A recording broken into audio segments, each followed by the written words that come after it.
Mulai dari ruang kudus,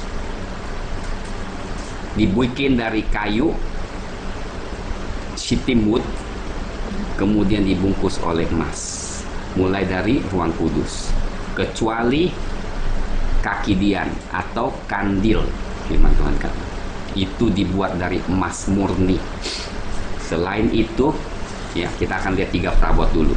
Ini hanya sekilas saja, jadi kita tidak bisa masuk ke dalam detail. Di sebelah kanan adalah meja roti sajian. Ya, pas kita masuk ke ruang kudus, sebelah kanan adalah, saudara boleh gambar tabernakel supaya jelas. Kalau gambar tuh lebih bagus daripada tulis tuh. Kalau digambar, ruang kudus masuk sebelah kanan. Nah, nanti sebelah kanan adalah meja roti sajian. Sebelah kiri adalah kaki dian. Persis sebelum masuk what is veil kan? What is veil? Tirai ke ruang maha kudus adalah mesbah pembakaran ukupan. Persis sebelum masuk ruang maha kudus ada satu tirai. Tirai itu dimana waktu Tuhan Yesus mati dan tirai itu terbelah jadi 2, dari atas terbuka. Maksudnya apa? Dulunya umat nggak bisa mengunjungi Tuhan dengan muka dengan muka. Tuhan Yesus telah membuka jalan sehingga kita bisa bersekutu kembali. Makanya itu luar biasa. Kenapa terjadi tirai itu terpecah? Itu ada simbolnya. Berarti mulai saat Tuhan Yesus mati, semua yang dituntut oleh Allah sudah digenapi.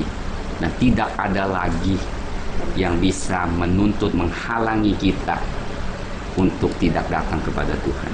Karena kita sudah dikuduskan oleh darahnya, kita sudah dibasuh oleh firman-Nya, kita datang ke ruang maha kudus yang agak sulit, berarti ada tuntutan. Yang 2 itu kita melihat datangnya cuma-cuma. Tetapi lihat ya, waktu masuk ruang maha kudus ada 3 hal. Yang sebelah kanan meja roti sajian. Apa artinya? Meja itu ada satu-satunya yang ada 2 lingkaran seperti crown ya, di atas dan di bawah. Itu berbicara apa? Berbicara Yesus Tuhan atas segala Tuhan, Raja di atas segala raja, kuasa namanya. Tadi bejana pembasuhan, kuasa firman-Nya. Sekarang sebelah kanan korban apa, meja apa? Roti sajian, melambangkan Yesus Tuhan di atas segala Tuhan, Raja di atas segala raja, dan kuasa namanya. Lihat kan, kuasa nama Tuhan Yesus ada di dalam ruang kudus. Berarti apa? Menengking setan, melihat nama Tuhan Yesus dengan pakai kuasa nama Tuhan Yesus, harus ada suatu perjalinan, harus ada kehidupan yang kudus di hadapan Tuhan, sehingga kita bisa melihat kuasa ini bisa dinyatakan di dalam kehidupan dan pelayanan kita. Sebelah kiri kaki dian melambangkan apa? Yesus sebagai pembaptis Roh Kudus, dan dia adalah satu-satunya juga yang dibuat dari emas murni. Yang lain tuh tembaga tadi, kemudian pakai kayu shittim dan dibungkus oleh emas, tapi kaki dian satu-satunya emas murni. Dipukul, dia nggak dibentuk, tetapi dipukul, maksudnya dibentuk with, ditumbuk jadi nggak diukir, ditumbuk yang di. Jadi Roh Kudus, emas berarti apa? Emas selalu berbicara tentang keilahian, ilahi, God, the divine. Emas. Makanya Tuhan Yesus adalah pembaptis Roh Kudus, dan kaki Dian lambangkan kuasa Roh Kudus. Kuasa Roh Kudus. Nah, kenapa kita sampaikan? Nanti kita akan melihat 5 sajian ini nanti ada kaitannya yang apa yang saya mau sampaikan. Dan sebelum kita masuk ke ruang Maha Kudus, kita melihat ada apa? Mesbah ukupan. Mesbah ukupan berbeda. Mesbah ukupan persis di depan tirai. Sebelumnya mesbah ukupan itu ada di dalam ruang Maha Kudus. Entah bagaimana dikeluarkan untuk mungkin memudahkan imam besar menyembah. Ya. Ini bukan bakaran binatang, tetapi wangi yang selalu ada. Dan imam besar itu tidak bisa masuk lebih dalam lagi ke ruang Maha Kudus karena ada tirai yang dalam. Setahun hanya bisa masuk sekali dengan ketakutan, karena pada saat itu adalah penghakiman Allah di atas Israel, dan mereka minta belas kasihan. Semua persembahan di luar nanti kita akan pelajari. Hanya pada hari the Day of Atonement, setahun sekali baru mereka bisa masuk. Nah, ruang Maha Kudus, satu perabot yang paling penting yang saat ini dicari-cari keberadaannya, yaitu tabut perjanjian. Tabut perjanjian. Tabut perjanjian adalah lambang dari Yesus, gambaran Allah, kuasa hadiratnya. Yesus adalah sepenuhnya Allah, lambang Allah sepenuhnya, gambaran Allah sepenuhnya, dan kuasa hadiratnya. Okay, it's very powerful. Maaf tadi kita belum katakan mesbah ukupan adalah penyembahan, pujian penyembahan. Pujian penyembahan. Yesus adalah imam besar dan kuasa pujian dan penyembahan. Nah, bayangkan saudara, makanya saya katakan, kenapa pujian penyembahan penting di dalam suatu kebaktian? Karena pujian penyembahan membawa kita bertemu dengan Tuhan, dan hanya melalui pujian penyembahan baru kita tuh bisa ditutup bungkus dengan kemurahan Tuhan dan bisa bertahan di dalam kemuliaan Tuhan. Saya tanya, penting atau enggak? Pelayanan siapa sebelumnya? Lucifer.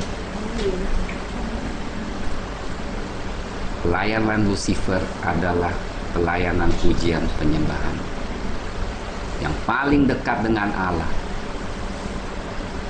dan dia tahu apa namanya pujian penyembahan. Makanya salah satu yang dia paling gak suka di dalam pelayanan adalah pujian penyembahan. Satu-satunya di gereja mana-mana paling susah terobos dalam pujian penyembahan. Selalu yang saya lihat adalah sebagai WL, tim pujian penyembahan membutuhkan kerendahan hati yang luar biasa. Kalau sudah mulai terlalu menonjolkan dan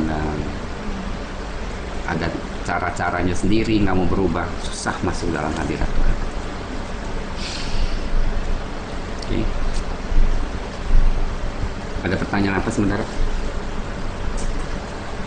7 juga adalah keseluruhan Roh Kudus, yang itu 7 juga lambang sempurna, dan 7 Roh Allah berarti 7 atribut Roh Allah ada ditulis di Yesaya 11. Ya. Nah, Roh Allah itu apa? Yesaya 11.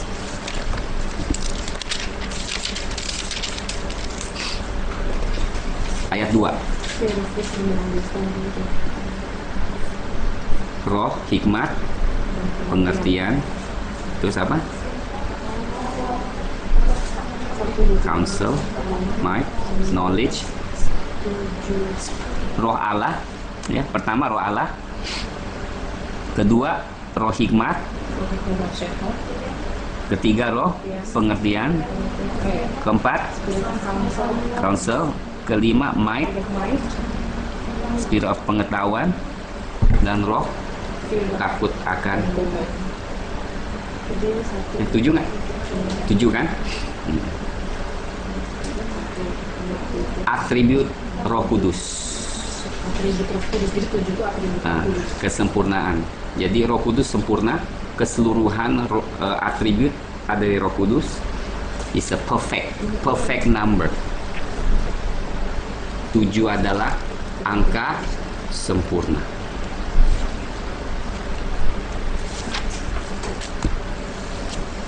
Allah menciptakan langit dan bumi 6 hari, istirahat ke 7, sempurna. Oke. Nah, setelah itu kita akan masuk sekarang ke kitab Imamat. Nah, kita saudara ada baca ada 5 jenis. Ada 5 jenis pengorbanan. Tetapi sebenarnya yang mendasar sekali nanti saudara akan melihat adalah 3 yang di depan. Yang keempat, korban hapus dosa dan korban penebus salah. Korban penghapus dosa dan korban penebus salah, caranya itu kurang lebih ambil dari korban keselamatan dan korban pendamaian. Okay. Indonesian a bit difficult for me ya, tapi nggak apa-apa, I try. Maaf, dari korban bakaran ambil dari korban bakaran.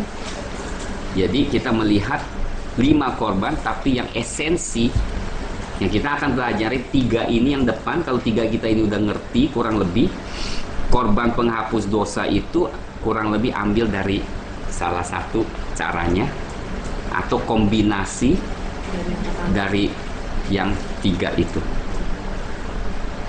ya. Jadi kita akan melihat 5 cara korban atau 5 korban yang Tuhan tuntut. Dan korban 3 yang pertama yaitu korban bakaran, korban sajian, dan kemudian korban keselamatan adalah korban yang voluntary. Apa voluntary? Suka hati, sukarela.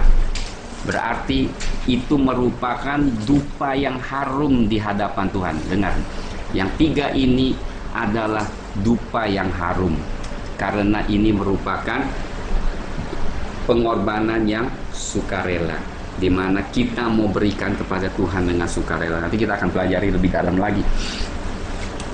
Nah, korban penghapus dosa dan korban penebus salah adalah korban yang dituntut. Nah, di situ bukanlah suatu korban yang harum di hadapan Tuhan, karena korban ini menyangkut soal dosa kita yang harus ditebus ya. Nah, ini penting sekali. Nah, saudara, seperti yang kita lihat di dalam firman Tuhan ya, zamannya Musa tuh mungkin ada ratusan hukum yang ditulis ya, ratusan ya. Nah, pada saat Tuhan Yesus udah disingkatkan jadi 1, ya kan? Kasihilah Tuhan Allahmu dengan segenap hatimu. Sama juga di dalam imamat ini, dari saudara lihat yang begitu ruwet, yang begitu begitu banyak. Saya singkatkan sebenarnya gampang. Hanya di dalam Roma pasal 12 ayat 1 dan 2. Roma, saya kasih tahu apa nih rahasianya. Roma, saya kasih lihat ya. Nanti kita akan lihat 12